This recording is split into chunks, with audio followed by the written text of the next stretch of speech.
Oke, bismillahirrahmanirrahim. Assalamualaikum warahmatullahi wabarakatuh. Pada kesempatan kali ini saya akan menjelaskan tentang teori spiral of silence. Jadi teori spiral of silence ini ditemukan oleh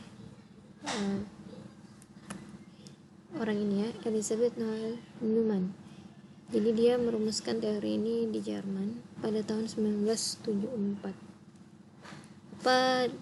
Apa isi teori itu? Apa pokok pikiran teori itu adalah, teori itu berpendapat bahwa jika seseorang berpikir bahwa opininya tidaklah sama dengan opini mayoritas, maka orang itu akan beropini sebagaimana opini mayoritas, atau jadi ini lihat gambarnya ya, dia akan berubah menjadi seperti yang lain atau diam. Jadi kenapa bisa seperti itu? Karena manusia sifat dasarnya adalah takut ditolak atau takut tidak menjadi bagian dari kelompok, takut dikucilkan oleh kelompok. Karena ketakutan ini, opini minoritas tetap tidak disuarakan, dan akhirnya karena tidak disuarakan, ya bagaimana mau didukung? Tidak bisa. Dan akhirnya karena tidak ada dukungan, akhirnya juga kurang minat untuk mengungkapkan opini tersebut, sampai pada akhirnya opini itu hilang sama sekali, dibungkam sama sekali. Nah, bagaimana kita bisa tahu opini mayoritas? Salah satu caranya adalah melalui media massa.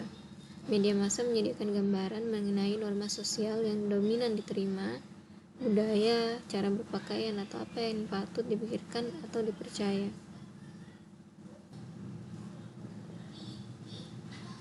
Baik, jadi teori spiral of silence ini penting dalam penelitian yang temanya itu salah satunya adalah opini publik yang kemarin kita pelajari ya.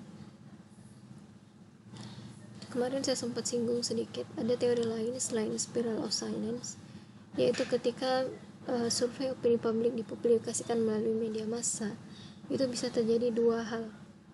Yang pertama, kita ikut dengan opini kebanyakan. Yang kedua, kita malah misalnya ikut membuat alur sendiri, atau istilahnya kalau ikut kebanyakan itu namanya bandwagon effect.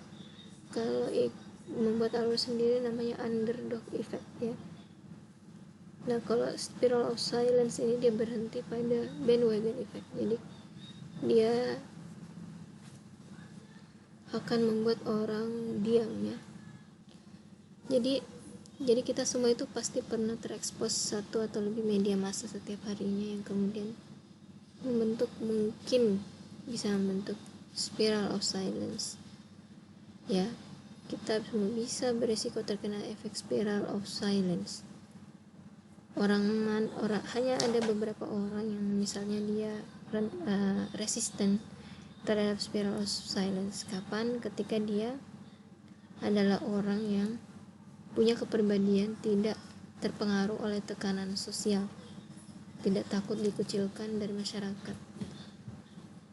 Jadi dia adalah seorang yang hardcore, sehingga orang itu ya dia bisa menjadi malah penentu, dia bisa memegang posisi yang kuat.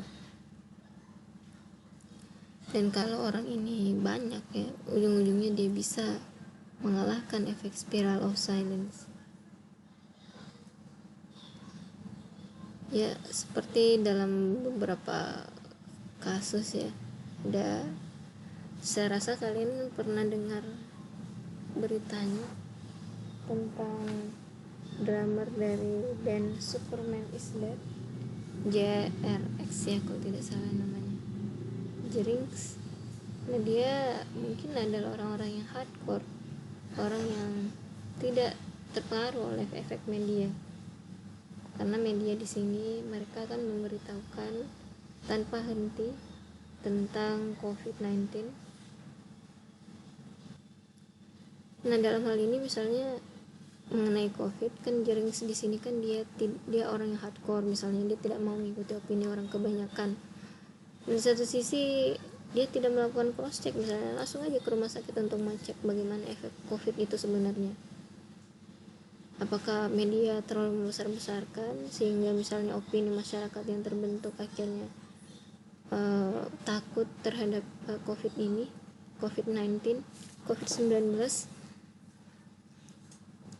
Kita cukup lihat kenyataannya saja di rumah sakit, itu hal yang sebenarnya bisa dilakukan, tapi entah kenapa masih menunda untuk melakukannya. Ahli komunikasi ingin mengetahui apakah teori spiral of silence ini berlaku untuk semua budaya atau cuma di Jerman.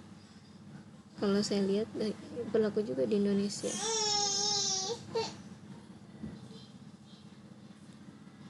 Jadi ahli juga ingin tahu apakah ketakutan atas pengucilan itu merupakan faktor utama untuk misalnya tidak mengungkapkan opininya di studi-studi eksperimental yang ada sebelumnya.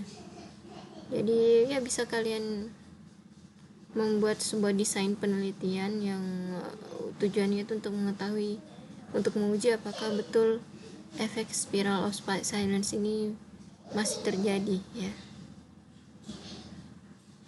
Dan ini kita harapkan pertanyaan-pertanyaan itu diharapkan semakin memicu penelitian mengenai efek spiral of silence di masa mendatang, sehingga kita bisa bisa mencegah efek spiral of silence ini ya, dimana hanya pendapat sebagian besar yang didengarkan, pendapat orang minoritas malah tidak didengarkan.